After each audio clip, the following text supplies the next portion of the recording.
तो आप सभी को नमस्ते प्रणाम। मैं आपका अपना ठाकुर प्रखर सिंह और रात के 10 बज चुके हैं और कहानी का जो सिलसिला है बदस्तूर जारी है। आज की कहानी शुरू करो उससे पहले आपको जानकारी दे दूं कि आपको पता होगा कि हमारे देश से तुर्की के लिए मदद भेजी गई। तुर्की में जब भूकंप आया, लगातार भूकंप आए, तुर्की सरकार ने खुद 40,000 से ज़्यादा लोगों की मरने की पुष्टि की, जबकि सीरिया की रिपोर्ट के हिसाब से 58,612 लोग मर चुके हैं। अब इतनी तादाद में जब भूकंप आ रहा था, लोग मर रहे थे, तो भारत सरकार ने यहाँ से राहत सामग्री से लेके एनडीआरएफ की टीम भेजी वहाँ पे मदद के लिए। हालांकि तुर्की से हमारे रिश्ते कभी अच्छे नहीं थे। तुर्की आए दिन हिंदुस्तान का विरोध करता था, कश्मीर के मुद्दे पे पाकिस्तान का समर्थन करता था, लेकिन इसके बावजूद भी जब हिंदुस्तान ने मदद भेजी, एनडीआरएफ टीम जाके वहाँ पे अपनी सेवा करती है, सेवा देती है, तो हमारी इस इंसानियत से तुर्की खुद आज शर्मिंदा हो गया। और जब हमारी एनडीआरएफ की टीम लौट के आ रही थी तो न चाहते हुए भी वो खुद वहाँ पे खड़े हुए, सारे वहाँ के जो आला दर्जे के अफसर थे वो खड़े होके बाकायदा उन्होंने सैल्यूट किया। और आपको जान के फ़ख्र होगा कि तुर्की में आज लोग हमारे हिंदुस्तान के इस प्यारे तिरंगे को लहराते हुए कह रहे हैं कि अगर सुरक्षा और शांति का कोई एक देश है तो महज हिंदुस्तान है। और उन्होंने आज तक जो भी हिंदुस्तान का विरोध किया उस पर वो शर्मिंदा भी हैं। हमारे हिंदुस्तान की मीडिया को राहुल गांधी की जैकेट, राहुल गांधी स्वेटर कब पहनेंगे, इस चीज़ से शायद कभी फुर्सत मिले तो हमारे देश के लिए जो फ़ख्र की बात है, ये किसी सरकार की, किसी शासन की जीत नहीं है, ये हमारे देश की इंसानियत की, हमारी उस एनडीआरएफ की टीम की मेहनत का नतीजा है। लेकिन अफसोस कि ऐसी चीज़ों को ज़्यादा तवज्जो हमारे देश में मिलती नहीं है, जबकि तुर्की जैसे देश में, एक इस्लामिक कंट्री में, हज़ारों लोग आज तिरंगा लहरा रहे हैं, तिरंगे का सम्मान कर रहे हैं। और ठीक वैसा ही मंजर देखने को मिल रहा है जैसे माफ़ कीजिएगा, यूक्रेन और रसिया के वार में मिला था। तो एक बहुत महत्वपूर्ण जानकारी थी, मुझे लगा आपको बतानी चाहिए, आपको भी फ़ख्र हो अपने देश पे, अपने देश की सेना पे। तो अब सीधा सीधा आज की कहानी का रुख करते हैं। और आज की कहानी में जो एक कहावत है कि जर, जोरू और ज़मीन, इन तीनों के चक्कर में जान चली जाती है। और आज की कहानी में ये तीनों चीज़ों का चक्कर एक साथ देखने को मिलेगा। आज की कहानी राजस्थान की है, राजस्थान के भरतपुर ज़िले की है और इसी भरतपुर ज़िले के अजान गांव की है। दरअसल अजान गांव में 15 फरवरी साल 2023 यानी आज से लगभग 5 दिन पहले, 6 दिन पहले, एक खेत में एक आदमी की लाश मिलती है। सुबह सुबह लोग लाश को देखते हैं। देखने के बाद चूँकि गांव का मामला था, गांव में सारे लोग एक दूसरे को पहचानते हैं, जानते हैं, इसलिए फ़ौरन पहचान होती और वो लाश उसी गांव के रहने वाले नाथूराम जाट की थी। अब जैसे तैसे गांव के लोग हिम्मत करते हैं, हिम्मत करके नाथूराम की मौत की खबर उसके बेटे दीपक और उसकी पत्नी रनिया तक पहुंचाते हैं। बेटा पत्नी जब ये बात सुनते हैं, सुनने के बाद रोने पीटने लगते हैं। कुछ समझ नहीं आता, दहाड़े मार के चिल्लाते हुए भागते हैं, लाश से चिपक के रोने लगते हैं, रोते हैं, फिर अपने आप को जैसे तैसे संभालते हैं। गांव के बड़े बुजुर्ग उन लोग को संभालते हैं। फ़ौरन ये लोग कहते हैं कि अब लाश को उठाइए, घर पहुंचाइए, अंतिम संस्कार की तैयारी करते हैं। इसके बाद अब लकड़ी वगैरह काटी जाने लगी, चिता तैयार की जाने लगी। और गाँव में जो अंतिम संस्कार का एक तरीका होता है कि कुछ लोग शमशान में जाते हैं, चिता तैयार करवा देते हैं, लाश घर पे रहती है। जब चिता तैयार हो जाती है, सारे नात रिश्तेदार आ जाते हैं। इसके बाद लाश को नहलाया जाता है।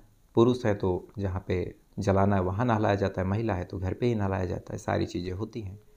इसके बाद लाश जाती है, जला दी जाती है, अंतिम संस्कार कर दिया जाता है। सेम चीज़ें हो रही थी, कुछ लोग चिता बना रहे थे, इधर अंतिम संस्कार की तैयारी हो रही थी। लेकिन इसी बीच इस बात की जो जानकारी है वो उद्योगनगर थाने में हो जाती है। थाने में ये फ़ोन जाता है कि ऐसे एक लाश मिली है, अंतिम संस्कार होने जा रहा है। पुलिस वाले इस मामले को थोड़ा सा संदिग्ध लेते हैं, आते हैं घर पे, दीपक से बात करते हैं और कहते हैं कि तुम्हारे पिता का अंतिम संस्कार करवाने से पहले पोस्टमार्टम करवा लेना चाहिए, क्योंकि ना तो इतनी उनकी उम्र थी, ना ही ऐसी कोई बात थी, ना ही वो नशा वगैरह करते थे। हो सकता है कुछ दुर्घटना हुई हो सकता है कुछ साजिश हुई हो, तो एक बार अंतिम संस्कार करवाने से पहले पोस्टमार्टम करवा लेते हैं, क्या पता कुछ निकल जाए। जब ये बात जो वहाँ के सचिव महेंद्र कुमार राठी बोलते हैं तो दीपक कहता है कि देखिए साहब, मैं नहीं चाहता कि पिता के मरने के बाद उसके बॉडी के साथ छेड़खानी हो, कुछ चीड़-फाड़ हो। अब ये बात जब पत्नी रनिया सुनती है वो और दहाड़े मार के रोने लगती है। बहरहाल सच्चो साहब जैसे तैसे करके समझाते हैं। समझाने के बाद बॉडी को पोस्टमार्टम के लिए भेजते हैं। बॉडी आरबीएल हॉस्पिटल में पोस्टमार्टम के लिए चली जाती है। जाने के बाद जब प्री मॉर्टम होता है, कायदे से 3 चीज़ें होती हैं, एक होता है प्री मॉर्टम, एक होता है पोस्टमार्टम और एक फिर विश्राम। प्री मॉर्टम यानी कि बॉडी को एक तरीके से प्रथम दृष्टिया देखा जाए, उसमें क्या कुछ हुआ है उसको चेक किया जाए। ऊपर से कोई इंजरी हो, जैसे अगर कोई हड्डी टूटी है तो ऊपर से ही पता चल जाएगा कि हड्डी टूटी है। गर्दन कटी है तो इसमें पोस्टमार्टम करने से पहले भी आप बता सकते हो गर्दन कटा है, या फिर गर्दन पे कोई निशान है तो पता चल सकता है कि गर्दन घोंट के मारा गया। इसीलिए पहले जब प्रीमॉर्टम करते हैं तो गले पे कुछ निशान मिलते हैं। अब निशान मिलते हैं, यहाँ से थोड़ा सा शक होता है। इस बात की जानकारी इस नाथूराम के बेटे दीपक को दी जाती है। दीपक कहता है कि इसका मतलब साहब मेरे पिता का मर्डर हुआ है। दीपक भी हैरान होता है। हैरान होने के साथ अज्ञात लोगों के खिलाफ, चूँकि किसी के ऊपर डाउट तो था नहीं, मुकदमा दर्ज करवाता है, एक कंप्लेन करता है।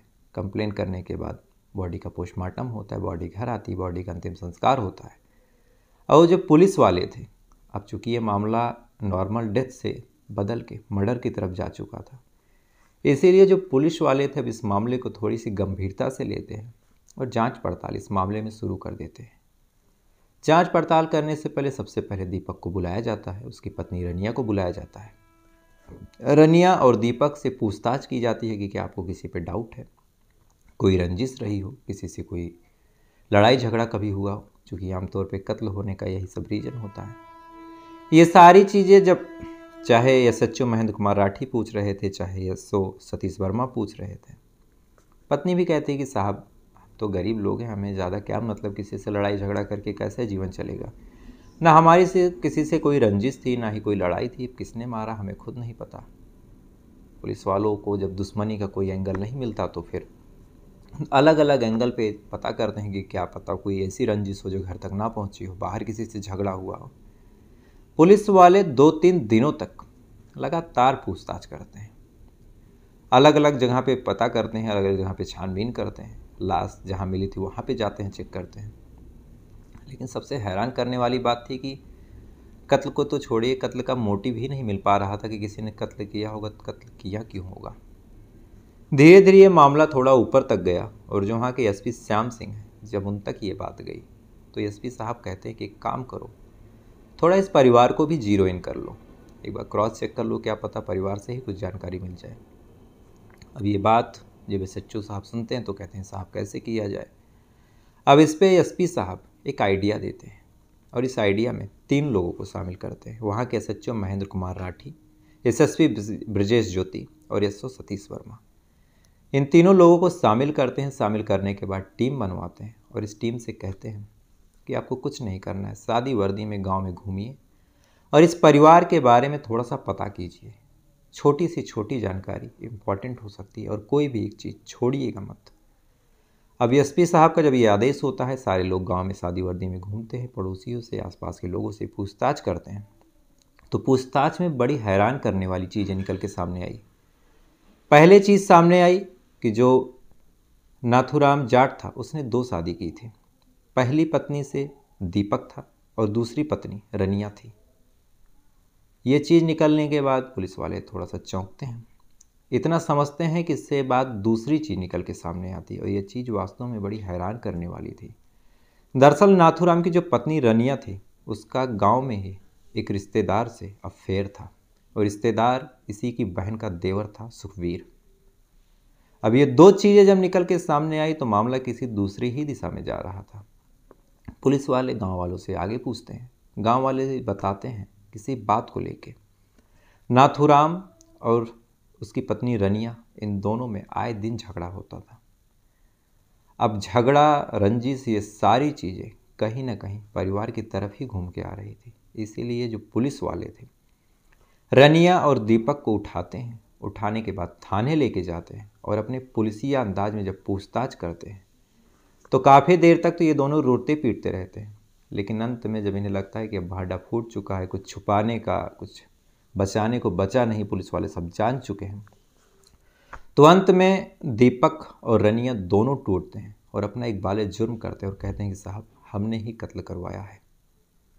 अब ये बात जब पुलिस वाले सुनते हैं तो उनकी भी हवा ख़राब, कि आमतौर पे ऐसा हो सकता है कि पत्नी करवा दे, आमतौर पे ऐसा हो सकता है कि बेटा करवा दे, लेकिन ऐसा कौन सा रीज़न आन पड़ा कि बेटा और पत्नी ने दोनों मिलकर अपने पति और बाप की हत्या करवा दी।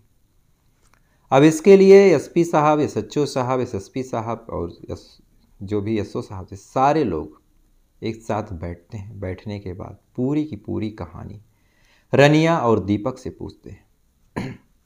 दीपक और रनिया अपनी कहानी बताते हुए कहते हैं कि साहब मेरा जो अफेयर था मेरी बहन के पति सुखबीर उर्फ सुक्की से था। मुझे वो संतुष्टि, मुझे वो सुख नाथूराम से मिल ही नहीं पा रहा था।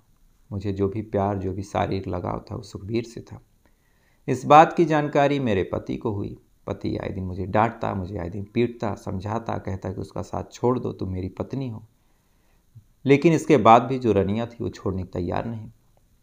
शारीरिक सुख ऐसी चीज़ होती है कि उसके लिए तो आदमी बड़े से बड़ा रिस्क लेता है। हवस का ऐसा मंजर हुआ कि जितना ही नाथूराम समझाता उतनी ही रनिया सुखबीर उस सुक्की के करीब जाती। आए दिन उससे मिलती, आए दिन उससे बात करती, दोनों में अनैतिक संबंध बनते। ये बात नाथूराम को पता चलती, नाथूराम और गुस्सा होता, मारता पीटता, लड़ाई झगड़ा करता। ये कलेश धीरे धीरे घर से निकल के आसपास के मोहल्लों में फैला। सारे लोग इस बात को सुनते। वैसे भी गांव हो या शहर, जब कोई झगड़ा होता तो लोग सुनते ही हैं बात को। तो ये चीज़ें लगातार कई दिनों तक चलती रही। रनिया अब नाथूराम से नफरत करने लगी और उसके दिमाग में बस एक चीज़ थी कि कुछ ऐसा हो जाए कि ये नाथूराम रास्ते से हट जाए और मैं अपने आशिक सुखबीर के साथ आराम से रह सकूं। अब ये बात रनिया सोचती ही रहती है, लेकिन महिला जात थी, अकेले करती भी क्या। लेकिन इसी बीच दीपक की कहानी शुरू होती है। दीपक थोड़ा रंगीज मिजाज का, थोड़ा सा शौकीन था। दीपक आए दिन खर्चे करता, ज़्यादा इनकम कहीं थी नहीं, कमाई जीरो थी। तो जब आए दिन खर्चे करता तो खर्चा करते करते पहले तो खुद के पैसे ख़त्म हुए, लेकिन खर्चा ख़त्म नहीं हुआ तो इसने कर्ज लेना चालू किया। कर्ज जब बढ़ गया और कर्जदार इसे पैसा मांगने लगे तो फिर अपने पिता को सारी बात बताता और कहता है कि अगर आप ज़मीन बेच देते तो ये कर्ज मैं चुका देता, नहीं तो ये जो कर्जदार हैं ये मुझे मार डालेंगे। अब ये बात जब पिता नाथूराम सुनता है तो वह कहता है कि यार थोड़ी सी तो अपनी ज़मीन है, उसको भी बेच देंगे तो हम खाएंगे कैसे, हम रहेंगे कैसे। पिता समझदार था, ज़मीन की जायदाद की वैल्यू समझता था।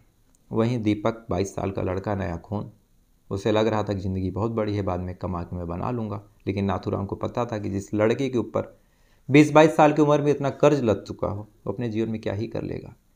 नाथूराम आए दिन मना करता। दीपक को भी कहीं ना कहीं लग रहा था कि जब तक नाथूराम रहेगा तब तक मैं ना ज़मीन बेच सकता हूँ ना ही कुछ कर सकता हूँ। तो कहीं ना कहीं दीपक और रनिया दोनों का मोटिव अब एक हो चुका था कि इस नाथूराम को रास्ते से हटा दिया जाए। दीपक भी सोचता रहता है, रनिया भी सोचती रहती है। थोड़ा सा वक्त गुजरता है, दोनों एक दूसरे से अपनी बात कह नहीं पा रहे थे। लेकिन आए दिन जब सेम तरीके से दोनों एक दूसरे से नाथूराम की बुराई करते तो कहीं ना कहीं दोनों ने हिम्मत की और एक दूसरे से कहा कि इस नाथूराम को अब रास्ते से हटा देना चाहिए। अब ये कहते हैं, कहने के बाद चूँकि इन्हें कत्ल खुद नहीं करना था तो तलाश करते रहते हैं कि कैसे क्या किया जाए, हम लोग बच भी जाएं और कोई भी मामला, कोई भी मैटर फंसे ना, बाकी की ज़िंदगी दीपक ज़मीन बेच के बिता ले और जो ये रनिया थी वो सुखबीर के साथ बिता ली। सारी चीज़ें चलती रही, प्लान बनता गया, कई प्लान बने, कई प्लान फेल हुए। लेकिन अंत में इसने फिर सुपारी देने की सोची। अब सुपारी देनी थी लेकिन सुपारी देने के भी पैसे नहीं थे। इसीलिए जो दीपक था वो फिर से कर्जा लेता है, सबको बताता है कि आप दे दीजिए, मैं ज़मीन बेच के जस्ट पैसा चुका दूंगा। कर्ज लेता है, 1 लाख रुपए कर्ज पाता है। उसके बाद फिर ये रनी अपना मंगलसूत्र देती है, उसको बेचवाती है। क्योंकि जब पति ही नहीं रहता तो मंगलसूत्र का कोई मतलब भी नहीं था। मंगलसूत्र, चैन, गहने, सारी चीज़ें बेच के जैसे तैसे लगभग 2 लाख रुपए इकट्ठा होने के बाद गांव के एक रिश्तेदार को पैसे दिए गए, उसे कत्ल करने को कहा गया। वो भी तैयार हुआ। चूँकि रिश्तेदार था तो नाथूराम को भी उस पर ब्लाइंड ट्रस्ट था। एक दिन वो घर पे आता है 15 तारीख को, कायदे से कहें तो 14 फरवरी को, यानी वैलेंटाइन डे। और आपको याद होगा कि इस 14 फरवरी से जुड़ी मैंने आपको 4 कहानियाँ सुना चुकी हूँ। मतलब 14 फरवरी जहाँ प्यार करने वाले लोग अपने दिलों का इजहार करते हैं, सारी चीज़ें करते हैं, उसी दिन अलग अलग जगह पे मैंने 4 कहानियों को कवर किया और 4 कत्ल को सुनाया। 14 फरवरी को वो रिश्तेदार घर पे आता है, नाथूराम से कहता है कि चलो खेत की तरफ घूम के आते हैं। अब रिश्तेदार था, वैसे भी खेत वगैरह तो आमतौर पे लोग जाते ही रहते हैं, तो वो नाथूराम भी इस रिश्तेदार के साथ निकलता है। निकलने के बाद खेत की तरफ जाता है। खेत में जाते ही नाथूराम से वो थोड़ी सी बात करता है। बात करने का अचानक से नाथूराम के ऊपर हमला कर देता है। हमला करता है, हमला करने के बाद उसका कत्ल कर देता है गला दबा के, और कत्ल करने के बाद लाश को वहीं छोड़ के चला आता है और फ़ोन करके इस कत्ल की जानकारी दीपक को देता है। दीपक सुनता है, सुनने के बाद खुश हो जाता है कि चलो काम तमाम हुआ। दीपक रनिया को बताता है, रनिया भी खुश हो जाती है कि चलो अब मेरे और मेरे आशिक के बीच कोई नहीं आएगा। दोनों रात भर इंतजार करते हैं कि सुबह बस कोई लाश देख ले, उसके बाद हम लाश को घर पे लाएंगे, अंतिम संस्कार कर देंगे, मामला रफा दफा हो जाएगा। सारी चीज़ें एकदम सेट चल भी रही थी। लाश घर ला चुका था, अंतिम संस्कार की सारी तैयारी हो चुकी थी। लेकिन इसी बीच किसी मुखबिर ने उद्योगनगर थाने में फ़ोन करके सारी बात बताई कि अजान गांव में एक कोई नाथूराम है, उसकी अचानक से मौत हुई है और ये मौत नेचुरल नहीं लग रही। थाने वाले आते हैं, लाश को कब्जे में लेते हैं, और ये पूरा मामला जब निकल के सामने आया तो गांव वाले भी आज शॉक्ड हैं कि उनके गांव में किस तरह के लोग रह रहे हैं। बहरहाल पुलिस वालों ने तीनों लोगों को गिरफ्तार किया। गिरफ्तार करके अब कोर्ट में पेश करेंगे। पेश करने के बाद जो कुछ सज़ा होगी, सारी चीज़ें होंगी, चार्जशीट बनेगी। लेकिन कम से कम जैसा मैंने शुरू में कहा कि जर, जोरू और ज़मीन, इनमें से कोई एक हो तो कत्ल हो जाता। यहाँ तो जर, जोरू और ज़मीन तीनों का मामला था, तो यहाँ कत्ल होना लाजमी था। और अनैतिक संबंध चाहे जैसे हों, अनैतिक संबंध और लालच, इन तीनों का अंत इतना भयानक होता है।